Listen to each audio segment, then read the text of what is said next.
Ladies, puberty, PMT, pregnancy, the menopause. Yes, your hormones have been taking you for a ride for years. Hot flushes on the bus, menopausal meltdowns in the office.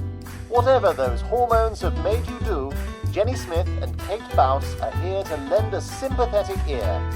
Why not write in and share your hormonal hell with the girls? Don't worry, they've heard it all before. It's time to put those hormones in the firing line. This is Dear Hormones. Welcome to your safe space, ladies.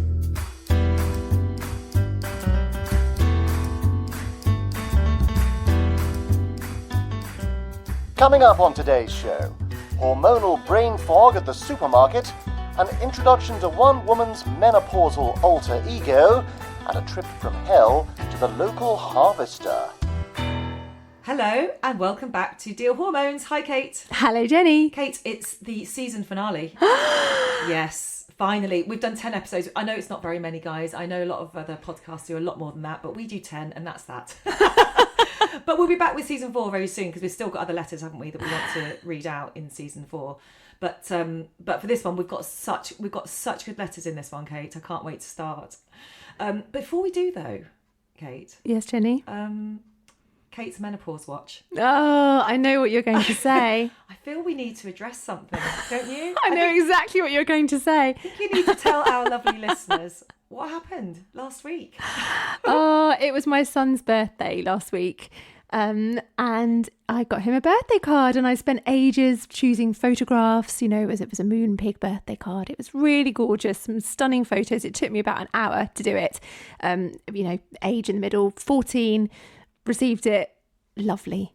And then suddenly it occurred to me, he was already 14 and he was turning 15 and I just got the wrong age. So I don't know what that says about me and menopause. I don't know, mind on other things. Yeah, brain fog. Brain fog, quite possibly. I mean, to be honest, as I've said before, my son is quite dreamy and he did say, he was lovely. He said, Mum, you shouldn't have bothered doing anything to change it because I almost certainly wouldn't have noticed anyway. So, but I did. I put a big 15 over the top of the 14. Oh. But yeah, got my son's age wrong. I think that's definitely menopause, Kate. Don't you? I mean, it is. I mean, I've never done anything like that before. Yeah. But you just said, my son's really quite dreamy. Maybe you're quite dreamy too. I don't think I would have. Yeah, well, now, quite possibly I am. But I don't think I was like that before. No. I mean, I've certainly never made a mistake with my children's ages. until now. Well, you know how I love those stories when you send me things like that. I'm like, brilliant. Let's do that one on the podcast. Actually, Kate, I've had one this week as well. I don't know really if it's menopause. Probably more tired and slightly hungover. I went to a 50th birthday party last week. It was a drive away, so we decided to leave the car, and then I was going to pick it up the next day. To get to the car, to walk, it's a good 50 minutes, to walk to it. And I thought, 50 minutes, get my steps in. 15 or 50? No, 50. Oh, right. It's a proper walk. Well done. Yeah. So, yeah, thanks. Got all the way there, Kate, and I'd left the keys on the kitchen table. Oh, no. I know. That far away as well. So I had to phone my husband, who ordered an Uber, who got in the Uber and then came and delivered the keys to me. So it was a bit of a waste of time.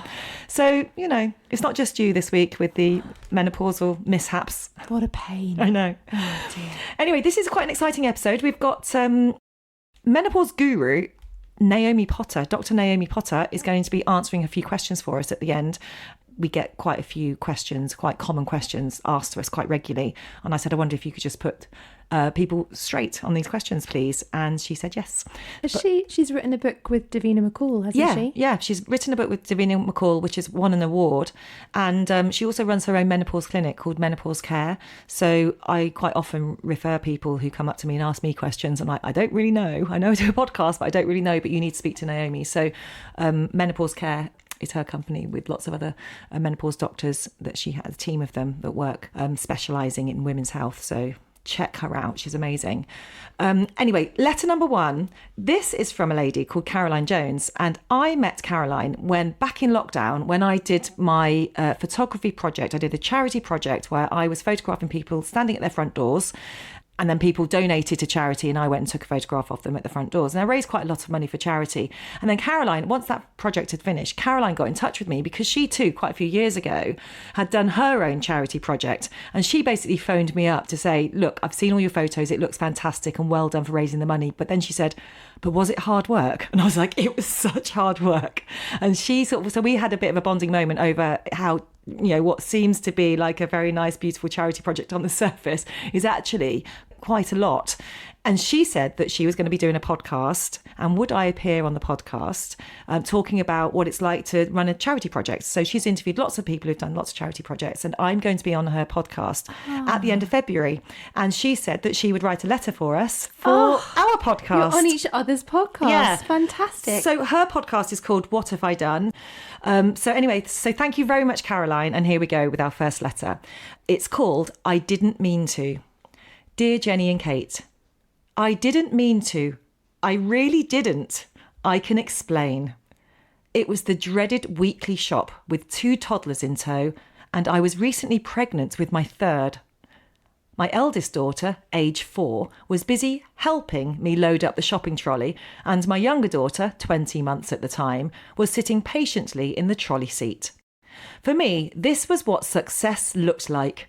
Getting out of the house, everyone fully dressed, me wearing a bra, and and remembering my shopping list. But just as we turned into the dried pasta aisle, an irrational, hormonal voice in my head began to scream, "You've forgotten to pay the car park tickets. You're going to get a fine, possibly be sent to jail and spend the rest of your life there. Run!" And without a second thought, run I did, with my 4-year-old clasped to my hip, flying up 2 flights of stairs and pegging it to the car. Phew. No fine. Nothing to see. All was well. No custodial sentence. But as I walked slowly back down the flight of stairs, catching my breath, it was only then that I realised something was missing. My youngest daughter, to be precise. Oh. If you have ever lost or misplaced a child, you will know exactly that feeling. I'm getting a dry mouth just typing this. Thank goodness then that as I flung myself through the entrance doors, there she was sitting patiently in the trolley under the customer collection sign. My 4-year-old asking in a loud voice, "Why did you do that, mummy?" Whilst I tripped over myself with what I felt was a plausible explanation, the cashier looking less convinced. Is it me or is it hot in here? We shopped elsewhere for a few months. Love, Caroline. How great is that? Oh, you forgot your daughter, Caroline. I think easily done. Yes. Yeah, completely easily done. It is easily done in those circumstances, isn't it? When you're in a complete panic, in a total fluster. Yeah, but also 3 children under the age of 4. Well, 2 children under the age of 4 and 1 in your tummy. So she's got pregnancy hormones. She's struggling here, full stop. Just getting out of the house, like she says, is a mission. Have you ever had that feeling of that you've lost the children? I'm trying to think. Yes, I have. Yes? It's coming back to me. Tell me. Yes, I have. Well, I'm going to just feel like I'm a terrible mum. Brilliant. Let's go. Yeah, it was my daughter, and it wasn't that long ago. Wasn't that long ago, Kate? Oh, hang on. Kate's menopause watch alert. Let me sound the siren. Just a few months ago, and we were cycling round like a lake. Well, she was cycling and I was walking behind, and she gone on a little bit sort of far ahead, and my husband is always quite careful, and he would be like, don't let her cycle too far ahead, and I'm always a bit like, oh, it's fine, just stop worrying, you're just worrying too much. So I was probably, a little bit of me was probably sort of showing off a little bit about how fine it was that she was slightly ahead, and then all of a sudden she'd gone, and I sort of got to the end of this path by this lake, and there were like about 3 or 4 paths. Oh my God. And I didn't know which direction she'd gone in, and it was terrifying. And I also felt very conscious that my mother-in-law was there, who is a real worrier about things as well. And I sort of followed this one path, and I was running along, and I was shouting through the woods. And then I was asking people, I was saying, have you seen a 6-year-old young girl, pink bicycle? Have you seen her going this way? And everyone was saying, no, haven't seen her. And it was probably about 10 minutes until we found her, but that seemed like a very long time. 10 minutes is absolutely ages, Kate. I know, and she had gone at the direction that all of the people were, all the people who had said they hadn't seen her. But I guess the thing is, you're not really looking out for it, are you? So No. when you were then asked, have you seen, they hadn't, but it didn't mean she hadn't gone that way. Anyway, there you go. Terrible.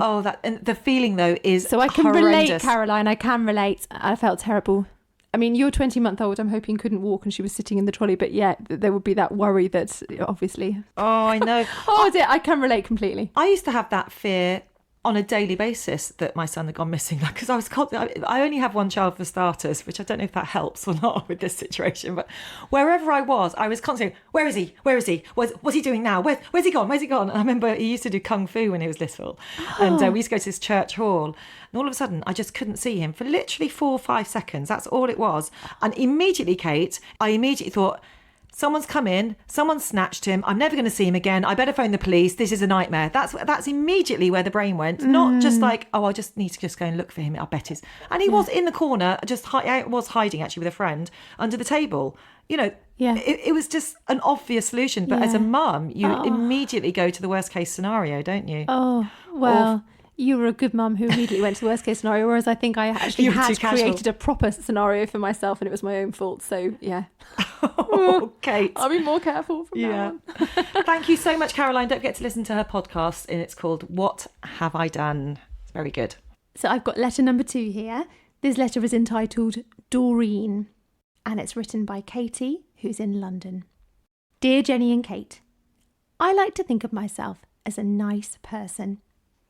I'm pretty thoughtful and kind, and not to blow my own trumpet, but friends and acquaintances will actually refer to me as so sweet, just the loveliest person, that kind of thing.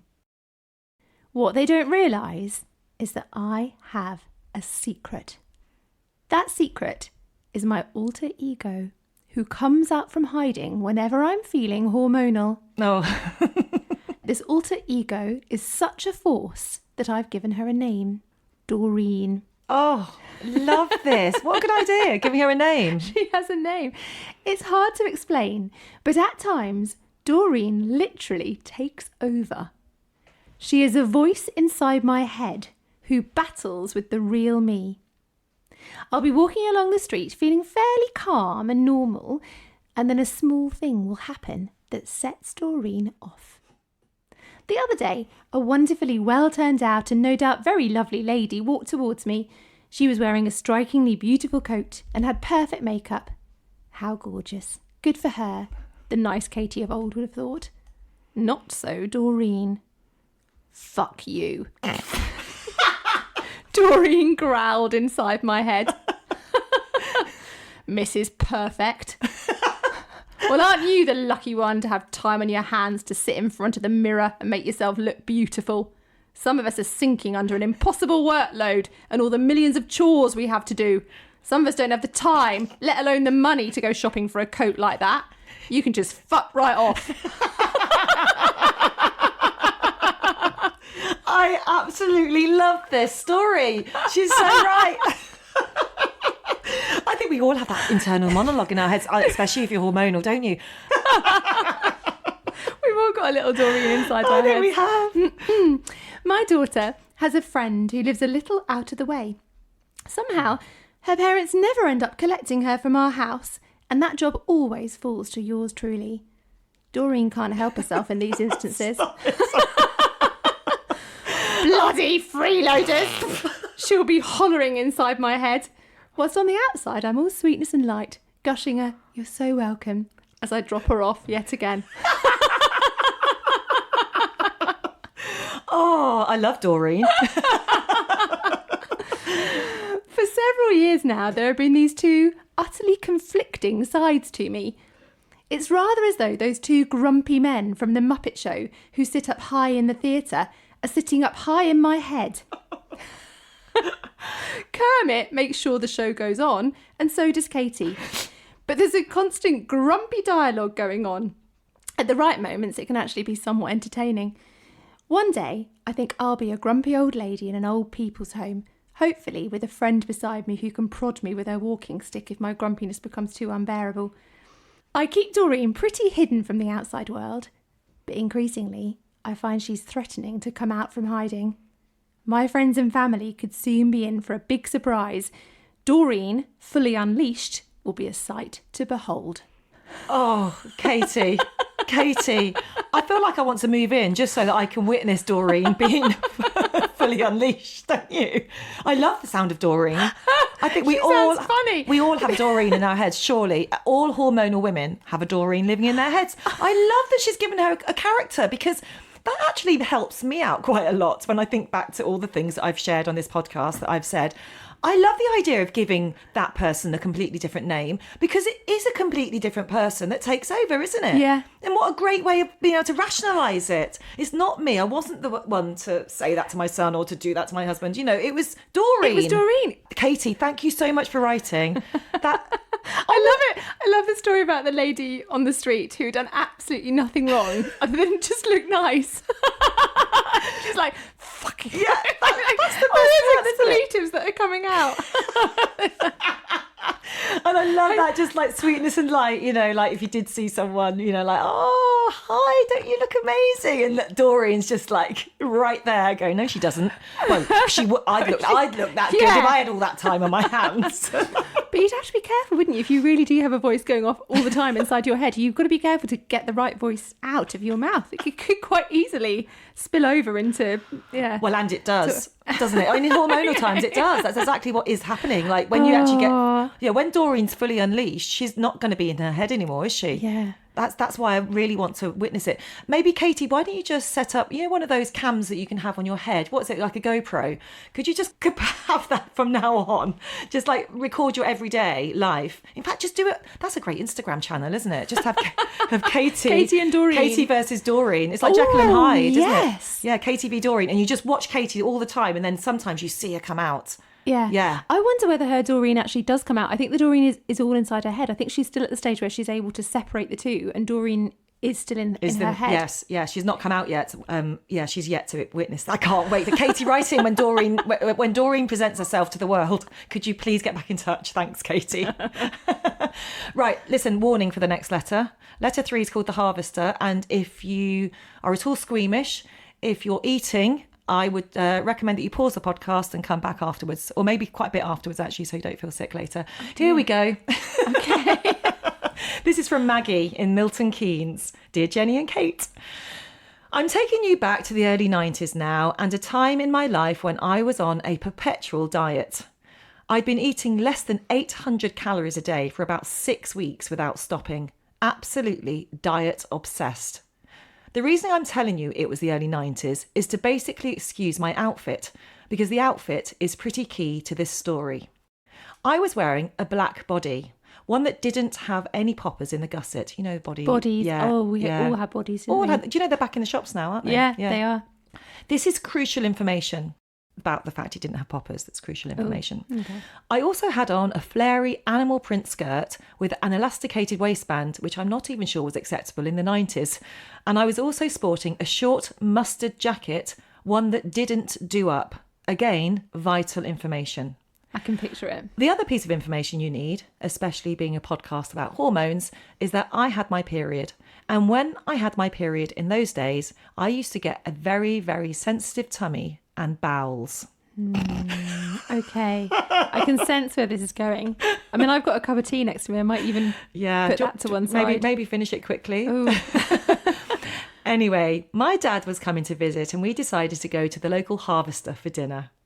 My boyfriend was with me and my dad had brought his girlfriend, the most beautiful, glamorous woman you ever did see. You know who'd hate that woman? I know exactly, Doreen. Doreen. As I said, I hadn't eaten for ages, so this was a real treat, and I used it as an excuse to break the diet big time. I couldn't wait to tuck in. First things first was the salad cart. I knew I had to be careful because I hadn't eaten anything of any substance for such a long time. A salad cart, you know, I remember them. Do they still have salad carts? I remember going to salad carts in Pizza Hut. Yeah, I remember Pizza Hut. And I loved the salad cart. And they had red kidney beans and sweet corn and things like that on there. Yeah. Loved it. Yeah, and then somebody at some point told me about all the germs that gets spread in those things, and it put me right off. Okay. Anyway, so she says, I made sure to eat all the good things from the salad bar with just a modest sprinkling of bacon bits. Yeah, do you remember that? Remember them too. But for my starter and main, I'd gone absolutely mental and ordered the deep fried spicy prawns and mushrooms, followed by the surf and turf. Full on blowout food. A few mouthfuls. So I'm laughing because I know what this letter's. I've read it. I know. Okay. A few mouthfuls into the starter, and I'm eating like I'd been imprisoned, absolutely cramming it in, when all of a sudden I start to get really hot and shaky. I felt like I was definitely going to be sick, so I excused myself and headed off to the toilet. I went into it. I'm trying not to laugh. I went into a cubicle but felt so bad that instead of being sick straight away, I just collapsed onto the toilet and sat there while I got my head straight. But the motion of me actually sitting down, coupled with the fact that I had major period belly, brought on a spontaneous bowel movement right into my black bodysuit. The one without any poppers, remember? Oh, no. Oh, Maggie. Oh, my God. Oh, I'm not going to lie. Sorry, have you read it? I'm not going to lie. It smelt pretty bad in there. I was almost passing out. To add insult to injury, the body was so tight, it had squidged all the... It had squidged all the poo right up my back, past the elasticated waistband of my skirt. Oh, no. Maggie, I needed to go back to the restaurant, but I couldn't leave the cubicle in the state I was in. It was a code red situation. That's for sure. I couldn't take the body off. It had no poppers, so it would have been nigh on impossible procedure under the circumstances.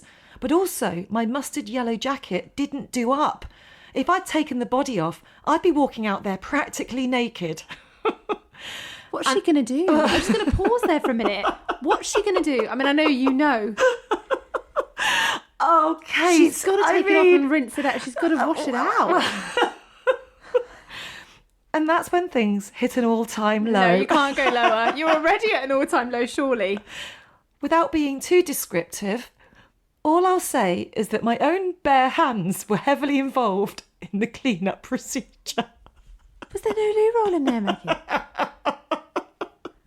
Oh, you poor love. I'm so sorry for you. It was probably just too much of a situation. She just had to get her hands in there. I mean, it's gone right up past the waistband, hasn't it? I mean, she's in a desperate situation here. It certainly is. Meanwhile, I'd been away from the table for so long that my dad's goddess of a girlfriend came into the toilet shouting, Maggie, are you all right? And I'm just sitting there looking at my hands, aware of the overpowering stench and thinking, Jesus Christ. Oh. Sorry, Kate. Oh, my God. I mean, absolute panic. Awful. Right? I mumble that I'm okay, although she must have smelt otherwise.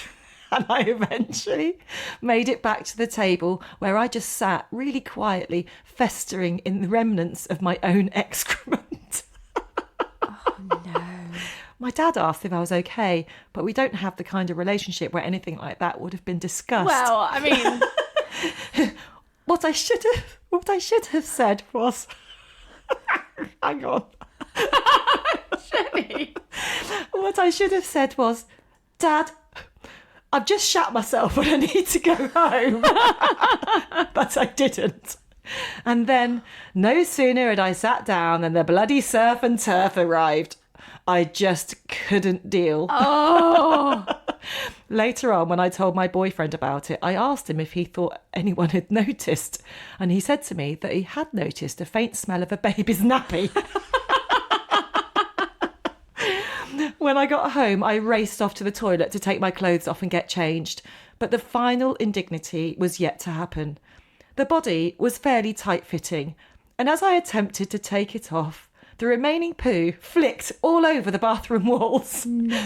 You know when you see those people do Tough Mudder runs? It was like that.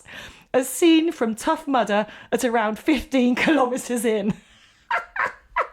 Sorry, okay, this cracks me Oh up. my Lord, I can... Oh my God. I guess the moral of the story is don't go on a low-calorie diet. And if you do, don't break that diet by stuffing your face full of saturated fat, especially if you're on your period. From Maggie, brackets, not my real name. Maggie, where do we start? Wow, where do we start? Yeah, I'm really glad I'm not eating at the moment. Yeah. First thing to It was say. a good morning, wasn't it? Wow. Do you remember, like, way back in season 1 or 2, where there was another story that was where the woman had said that she had a period and her bowels were quite loose during her period, and that she'd gone into a toilet and she'd missed the toilet and the poo landed on the floor. I think there's a similar thing going on, isn't there? Like this, like I always had a bit of a funny tummy during my period, so I think she had that combined with the fact she'd been on this diet. You know, what a nightmare. Because, like, she couldn't have taken that off because she wouldn't have been able to go out, like you said, about rinsing it out. But she wouldn't have been able to do that, Kate, because she had nothing to cover herself up with at the sink, you know, and then other people are coming in. So she wouldn't be able to do it. It's horrible. Maggie, thanks so much for sharing. Thanks so much indeed. I think it's, my husband was saying to me the other day that so many of the stories that we get on our podcast should be on Graham Norton's Red Chair. After you were on Graham Norton's Red Chair. They are Red Chair stories, aren't they? Would he tip her though for this? I don't know whether he could be, whether get the whole way through. She might be tipped. Yeah, she might be tipped. Although my mum was not tipped, and she had a poo-related story, didn't she? Although it wasn't quite this gross. I think he would have tipped her. At what point do you think she would have been tipped? I think fairly early on. When she sat down and it just landed in her body. She just sat down for a rest. Oh, she got so God. sick. She just sat down for a rest, and without warning. I mean, the detail in this story, it was obviously a long time ago, being back in the 90s, but this has haunted you, hasn't it, Maggie? Because you remember every single detail. I mean, as you would. I wonder if she's ever gone back to a harvester after that. I remember 2 girls I used to work with, they always said, do you remember that shop called Clinton's Cards? Yes. Well, for some reason, one of them said whenever she walked in there, she immediately felt like she needed to go to the toilet. And so they used to call it a touch of the Clintons, because I've got a touch of the Clintons. A touch of the harvesters. I think she had a touch of the harvesters, yeah.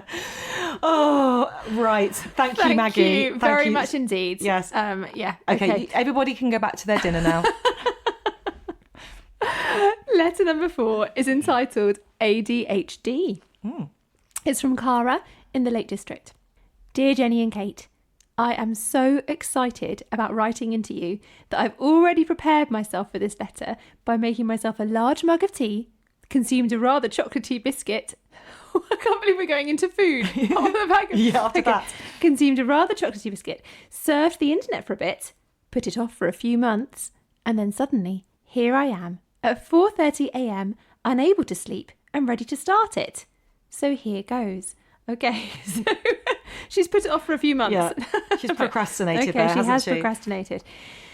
I have lived for the past several decades under the belief that I knew myself really well. Enthusiastic about things I love, excitable about life in general, and pretty damn good at multitasking. I worked in several different secondary schools as a maths teacher for almost 20 years and appeared organised, met deadlines and managed hundreds of young people on a daily basis in my classroom. I earned myself the reputation of being a little bit eccentric, and I used to regularly burst out into song in the middle of a lesson. I love that. And did I tell you how much I love maths? For example, as a young child, I was desperately disappointed that Sunday school at church did not give me another opportunity to learn more about it, and I discovered quickly the concept of false advertising and didn't go back. Imagine loving maths that much. Wow. She must be a good teacher. Oh, she really must. Then one day, at the age of 43, I found myself in the middle of a Year 9 maths lesson, and I suddenly realised that I had forgotten how to divide. Oh my God, brain fog.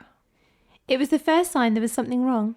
As I look back on my perimenopause story, that was definitely the first symptom, without a doubt. I told myself I was stressed, I was sleep deprived with a toddler, and this was just a blip. But as the months and years went on and my perimenopause symptoms became more obvious, I began to really worry about myself. I began experiencing sky-high levels of anxiety that made me literally shake, and the earworms that have always been a feature of my life began to get so loud and constant that I couldn't hear myself think.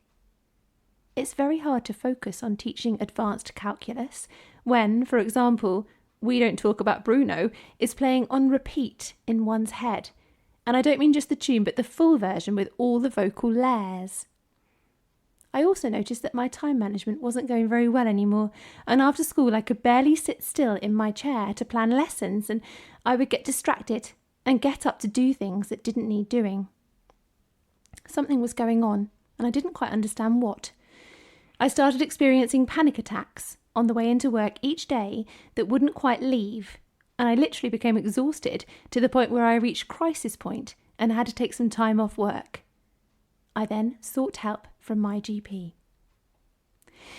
My GP took one look at me, listened to my symptoms for all of 2 minutes, and diagnosed me with generalised anxiety and depression and gave me a prescription for anti-anxiety meds, a referral for CBT, and that was pretty much that. I did mention that I thought it could all be perimenopause related, but a few months back another GP had told me that I wasn't old enough for all that at the age of 43. Typical. And all I needed was to just drink less coffee. Oh my God. Suffice to say that I didn't take the meds, and I went back a couple of weeks later and a different GP gave me a prescription of HRT, which helped ease the anxiety to the point where I could function again. This all happened 5 years ago, and it was a desperately confusing time. I understood that perimenopause was a good explanation for all the changes that were taking place in my body, but the diagnosis of anxiety and depression just didn't seem to fit, and I started searching for some answers as to what led me to reaching a point of crisis. I did what any self-respecting academic with a PhD would do and got myself on Facebook. A friend of mine had been posting some memes about ADHD and was raising awareness about her newly diagnosed condition. As a teacher, I have worked with many boys in my career with ADHD, but had rarely come across any girls with the diagnosis, and definitely would never have considered it as something that I could personally relate to. I mean, I always took pride in knowing myself so well. And yet, several months ago, at the grand age of 50, I was formally diagnosed with combined type ADHD. Yep, with both inattention and hyperactivity. Apparently, it was pretty obvious all along. I have since listened to many podcasts on the subject, and it seems that the menopause can exacerbate ADHD symptoms. It certainly did that for me. Girls are very good at masking the symptoms of ADHD. They put in coping strategies without even realising they're doing it. But the menopause can throw all of that out of the window, and symptoms become more and more pronounced. On that note, I shall finish this letter and wait with eager anticipation for the arrival of the Dear Hormones badge. It's great. You're excited about that. Cara. Thank you so much, Kat. I love the letter. So many things in there that we've heard a lot of, isn't it? Not the ADHD thing, although I'm hearing more and more and more about that. I mean, we've been talking quite a lot about ADHD recently, haven't we, Kate? I've been discussing the possibility that maybe I have it, but because there's a lot in my family. And it's so common. It's so common. I think, thank goodness, we are talking about ADHD now. It's a bit like the menopause. I think it's one of those subjects that's going to be talked about more and more, and they're going to discover more and more things about it. And I think more and more people, especially women, are going to realise that that's them. Not that it's going to be necessarily a bad thing for everybody, because not everybody needs to take medication with ADHD. But I think there's something in just knowing that you've got it, and it can explain some of the things that you've been like probably all your life. You know, It's just a nice thing to know, I think, how your brain works, because it's very different. An ADHD brain is very different to other brains, you know. And it can be a very wonderful brain as well. You know, and very clearly from reading your letter, Cara, you have all sorts of very wonderful things about you. I mean, I would like to be in a maths song. I'd like to... My brain really is all over the place. I would like to be in a maths lesson where my teacher suddenly burst into song. I think that's a fantastic thing. you're clearly full of life and you're you do an find exciting, that, yes. engaging person. Yeah. And Jenny, I know you've spoken about the possibility that you might have ADHD. I don't know anyone who's as exciting and as engaging as you. Thanks, Kate. It's true. I think somebody has said, I did actually speak to somebody the other day whose job was used to be to sort of diagnose the early diagnosis for ADHD. And she was pretty much saying that she thought I had it. But what she was saying was, I'm able with mine to act on all the things that are going on in my head. For example, starting this podcast, doing that charity project, being a photographer, I've been able to act on those things. But there's this flip side to ADHD where you literally cannot get started on projects. Well, I'm like that also, actually. And I think that it can be quite debilitating in those circumstances. But I also know the medication can be absolutely incredible, for people with it. So, do you know what? I'd like to research a little bit more into ADHD. And if anybody else out there has a story, and bear in mind what she's saying about the menopause, this is why I'm starting to think it myself. I wouldn't have said this at all. This may be why perimenopause hit you particularly hard. Yeah. We don't know this, but it could be a reason. It could be a reason, yeah. It does, a lot of things are slotting into place if now I know more about ADHD. So I really would love to, find out more about this. And as I said, if anyone else has a letter or any knowledge, please write in, especially, with connection to the menopause. I'm really, really interested in that.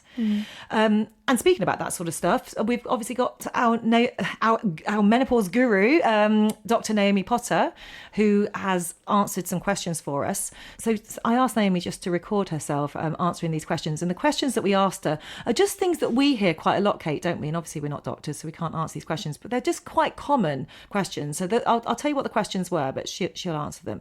So the first one was, we asked, can I take HRT even if I'm still getting my period? Another one was, I'm only 40 but have lots of symptoms. Surely that's too young to be perimenopausal? ? Another one we had was, I'm on 2 pumps of gel, but I'm still very angry and hormonal. Should HRT doses be adjusted as we go along? That's something that's come up in our podcast quite a bit, hasn't it, Kate?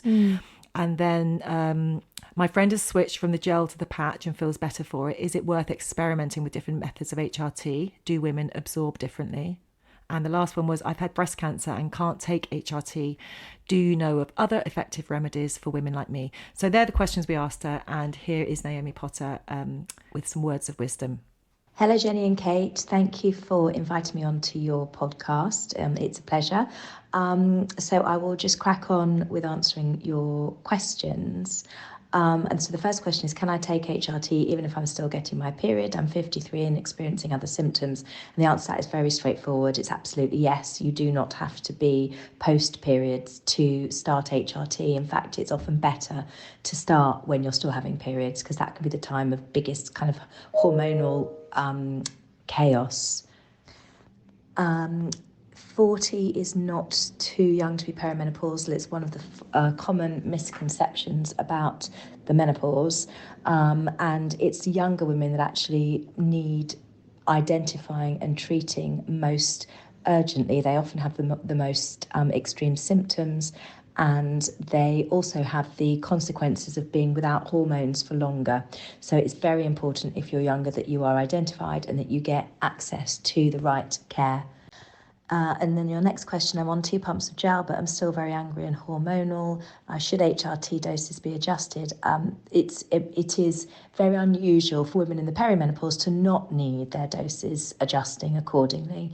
The perimenopause is a time of turbulence, of hormonal turbulence, and it often is required that you will need additional dose tweaking and management. You should not be doing this yourself. You should be seeking the advice of somebody that knows what they are doing, and making sure that you are using appropriate doses of hormones. But it is very common that we make adjustments. Likewise, switching different products and different regimes, it can be very effective for some reason, and we don't really understand how or why. Some products work for some people and they don't for others. It may be to do with the application, it may be to do with skin type, but certainly if one product has not worked for you, it does not mean that HRT per se is not going to work for you, and it's definitely worth experimenting. But again, it needs to be under the care of somebody that knows what they're doing, in the form of a professional. So not your friend or your neighbour who's been there and done that. It needs to be under the care of a doctor. So question number 6, I've had breast cancer, can't take HRT. There are many effective remedies for women who've had breast cancer and those who can't or don't want to take HRT. It depends on symptoms. So it's more of a specific symptom target rather than a blanket replacement of hormones. But there are a number of options available. There is a new drug coming out in the next couple of months that should be able to treat hot flushes without the use of hormones. That's quite exciting potentially, and but there are lots of other products that can be used depending on symptoms. Women who've had breast cancer can often have worse symptoms because of the medications that they take, and again, it's really important that they are identified and treated appropriately. Thank you so much for that, Naomi. Yeah, thanks, Naomi, because I think those questions are actually the most common things that I hear about, especially the ones, where people say, surely I'm too young to be menopausal. You're not too young to be menopausal. And that was interesting that she said that actually the younger women are the ones that need to get the treatment, actually. Absolutely. So that was really interesting. As I said, Naomi Potter, you can find her on Instagram, Dr Naomi Potter, but you can also find her clinic, which is Menopause Care. So look her up if you feel like you need to get some advice for yourselves with your own menopausal journey. What a great way to end our season. Yeah, season 3, Kate. I can't believe it. Thank you everyone for writing in. You will all be receiving a Dear Hormones badge. Cara is very excited. I'm sure all of you are excited. And we will be doing a season 4, as Jenny says. So if you have a letter, please send it to us and you too could be earning a badge.